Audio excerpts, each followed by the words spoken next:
Hello नमस्कार दोस्तों, मैं ऋषभ आपके चैनल एजुकेशन फॉर ऑल में एक बार फिर से आपका स्वागत करता हूं।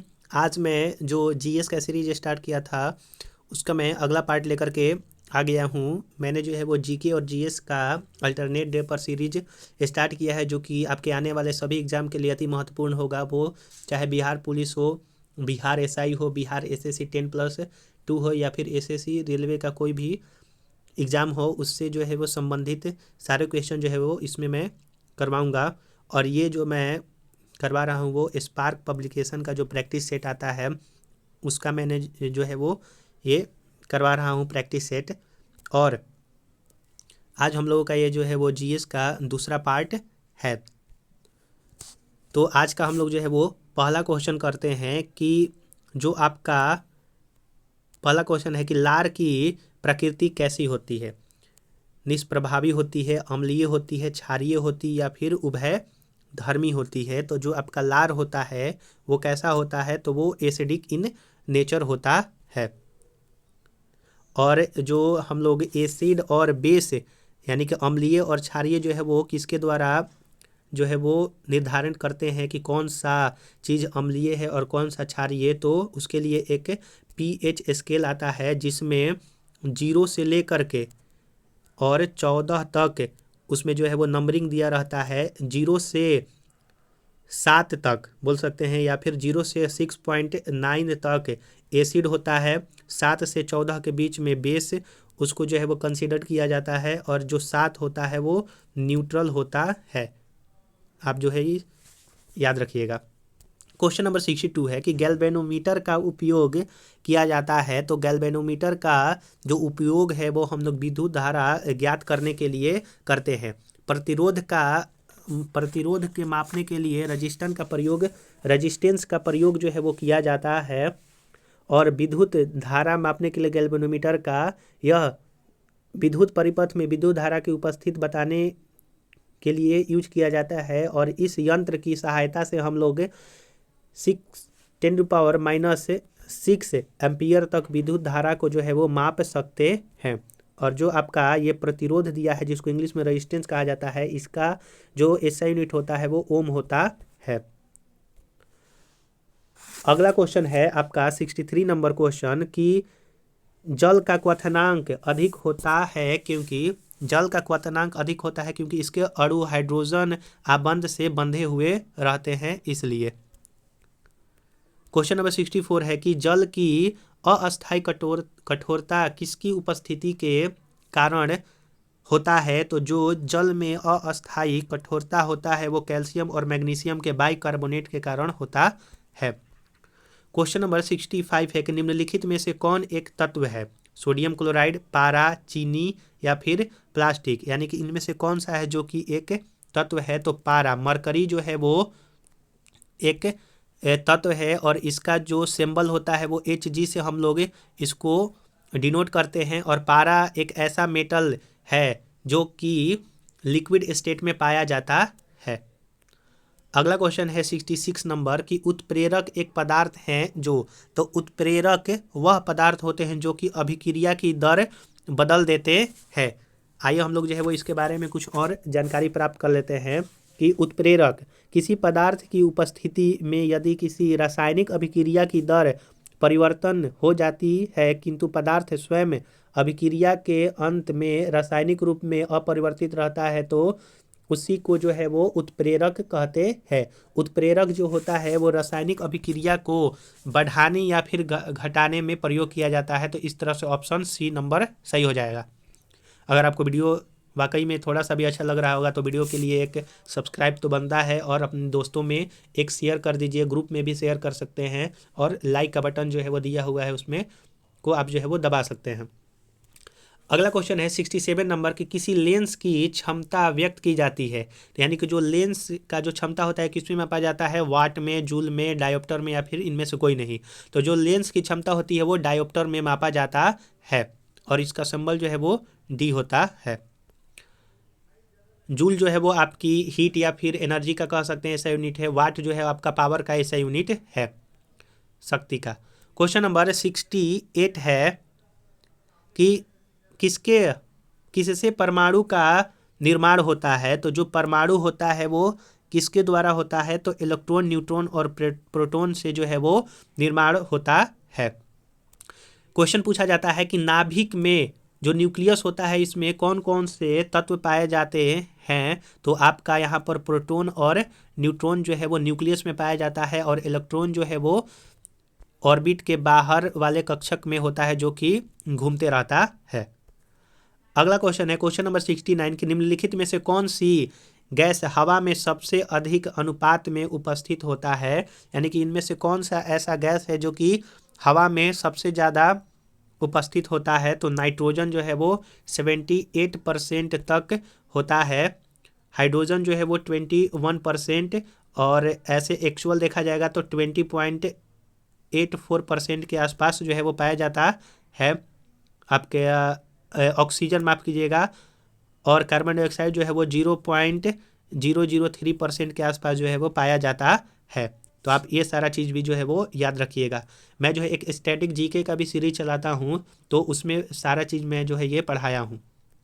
क्वेश्चन नंबर 70 है कि जल का हिमांक यानी कि फ्रीजिंग पॉइंट कितना होता है, तो जल का जो फ्रीजिंग पॉइंट होता है वो आपका 0 डिग्री सेल्सियस जो है वो होगा। जल का फ्रीजिंग पॉइंट जो होगा वो 0 डिग्री सेल्सियस होता है, और बॉइलिंग पॉइंट जो होता है वो 100 डिग्री सेल्सियस होता है। अगला क्वेश्चन है क्वेश्चन नंबर 71। क्वेश्चन नंबर जो आपका 71 है वो आर्द्रता मापने का यंत्र है। तो जो आपका आर्द्रता होता है वो किसके द्वारा मापा जाता है, तो हाइग्रोमीटर द्वारा मापा जाता है। अगला क्वेश्चन है कि सूर्य में सतत ऊर्जा किसके कारण मुक्त होती है, तो सूर्य में जो है वो नाभिकीय संलयन द्वारा ऊर्जा जो है वो मुक्त होती है। नाभिकीय विखंडन जो होता है वो एटम बम में, उसमें ऊर्जा जो है नाभिकीय विखंडन के द्वारा उत्पन्न होता है। आइए हम लोग जान जाते हैं कि नाभिकीय विखंडन और संलयन क्या होता है। तो नाभिकीय विखंडन, जब एक बड़ा सा मान लीजिए कोई गोला है, और जब वो छोटे छोटे टुकड़ों में जब विस्फोट कर जाता है तो बहुत सारा एनर्जी जो है वो आपका निकलता है, उसी को नाभिकीय विखंडन कहते हैं। और परमाणु बम इसी पर काम करता है, या फिर एटम बम। और जो नाभिकीय संलयन होता है वो जो छोटे छोटे जो पार्टिकल मिल करके एक बड़ा सा पार्टिकल का निर्माण करते हैं, उसको नाभिकीय संलयन कहते हैं। जैसे सूर्य का जो प्रकाश हमारे पास आता है वो नाभिकीय संलयन का उदाहरण होता है, यानी कि उसमें जो ऊर्जा उत्पन्न होती है। और विकिरण क्या होता है, तो जो सूर्य का जो प्रकाश धरती पर आता है वो विकिरण के द्वारा होता है। विकिरण का मतलब होता है कि जिसमें किसी भी माध्यम की ज़रूरत ना पड़ती हो चलने के लिए। आशा करूँगा कि आप लोग जो है वो अच्छी तरह से समझ गए होंगे।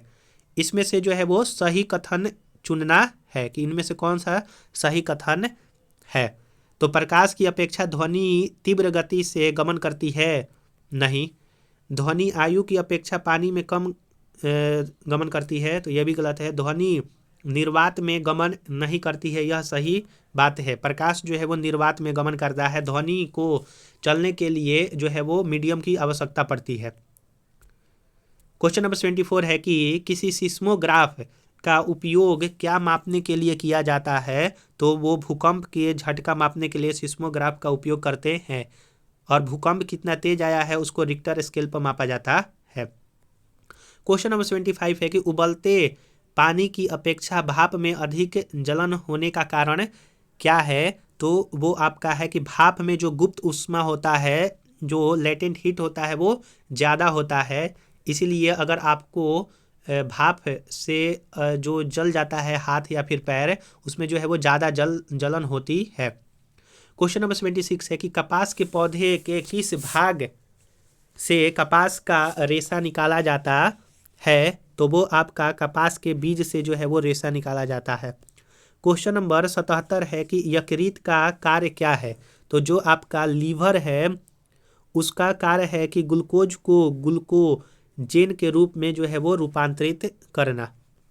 और जो यकृत है इसमें रीजनरेशन पावर जो है वो ज़्यादा होता है। अगर लीवर में चोट वगैरह अगर हल्का फुल्का लग जाए तो वो जल्दी जो है वो रीजनरेशन कर लेता है, यानी कि अपने आप को संभाल लेता है। लेकिन जो सबसे कम रीजनरेशन का जो पावर होता है वो मस्तिष्क यानी कि दिमाग को होता है, ब्रेन।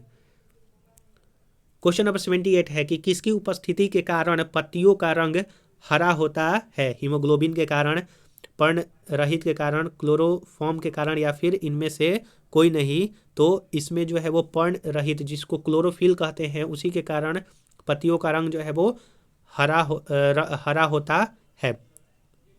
हीमोग्लोबिन जो है वो आरबीसी में पाया जाता है। क्वेश्चन नंबर 79 है कि मानव शरीर में रक्त शुद्ध होता है, तो मानव शरीर में जो रक्त होता है वो कहाँ पर शुद्ध होता है? हृदय में, वृक्क में, या फिर फेफड़े में? तो मानव शरीर में जो रक्त शुद्ध होता है वो आपका किडनी में होता है, ना कि फेफड़े में या फिर हृदय में होता है, यानी कि ऑप्शन नंबर बी जो है वो सही हो जाएगा। 80 नंबर क्वेश्चन है कि किसी वयस्क व्यक्ति के हृदय की धड़कन लगभग कितना होता है? तो वो 1 मिनट में जो है वो 72 बार जो है वो धड़कता है।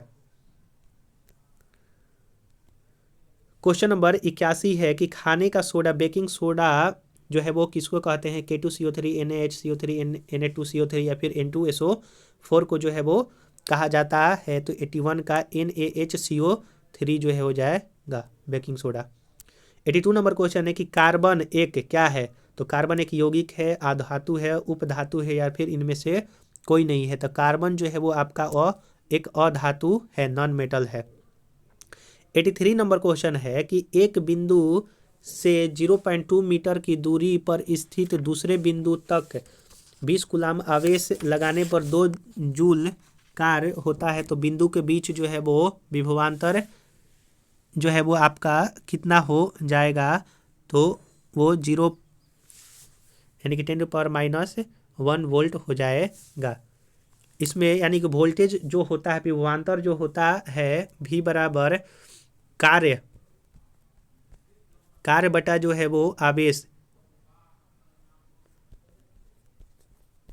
होता है। तो इसमें आपका 20 जूल जो है वो कार्य दिया हुआ है और 20 कूलाम जो है वो आवेश दिया है। तो जब इसको हम लोग माफ कीजिएगा, 2 जो है वो 20 जूल जो है, 2 जूल जो है वो कार्य दिया हुआ है और 20 जो है वो आवेश दिया हुआ है। तो ये 1/10 हो जाएगा। तो इसी को हम लोग जो है वो 10⁻⁻1 लिख सकते हैं। 84 नंबर क्वेश्चन है कि दांत के डॉक्टर का दर्पण होता है, तो वो अवतल दर्पण होता है। जो हम लोगों का जो कार होता है या फिर व्हीकल होता है, उसमें जो साइड मिरर होता है उसमें जो है वो उत्तल लेंस का प्रयोग करते हैं। अवतल लेंस का प्रयोग जो है दांत के डॉक्टर करते हैं। जो शेविंग यानी कि जो सैलून होता है उसमें भी अवतल दर्पण का ही प्रयोग किया जाता है। 85 नंबर क्वेश्चन है कि ग्रहों को कक्षा में बांधे रखने वाला बल कौन सा है? तो 85 नंबर का जो आपका ऑप्शन हो जाएगा वो गुरुत्वीय बल है। क्वेश्चन नंबर 86 है कि निकट दृष्टि दोष में किस लेंस का प्रयोग हम लोग करते हैं? तो 86 नंबर का हो जाएगा अवतल लेंस, और उत्तल लेंस जो होता है वो हाइपरमेट्रोपिया में प्रयोग करते हैं। 87 नंबर क्वेश्चन है कि निम्नलिखित में से किसमें सबसे कम कोयला पाया जाता है? चारकोल में, कोक में, हीरा में, या फिर लकड़ी में? तो सबसे कम जो कोयला पाया जाता है वो लकड़ी में पाया जाता है। अगला है कि कांच में प्रकाश का वेग कितना होता है? तो कांच में प्रकाश का वेग 2 × 10⁸ मीटर पर सेकेंड होता है। 89 नंबर क्वेश्चन है कि प्रकाश का वेग कितना होता है? तो प्रकाश का वेग जो होता है वो आपका 3 लाख किलोमीटर प्रति सेकेंड होता है, और इसी को मीटर पर सेकेंड में जब कन्वर्ट किया जाता है तो 10⁻⁻ जो 8 होता है वो, यानी कि 3 और 0 बढ़ जाता है तो मीटर पर सेकेंड में कन्वर्ट हो जाएगा। आज का लास्ट क्वेश्चन है कि निम्नलिखित में से किसका खाया जाने वाला भाग मुख्यतः इंडोस्पर्म होता है? नारियल, सेब, अंगूर या फिर अमरूद? तो 90 नंबर का आंसर जो हो जाएगा वो नारियल हो जाएगा। तो आशा करूंगा कि आपको जो है ये सीरीज अच्छा लग रहा होगा। हम लोगों ने यहाँ पर 30 क्वेश्चन जो है वो जनरल साइंस के किए। अब जो है वो कल अब आपका जीके का सीरीज मिलेगा।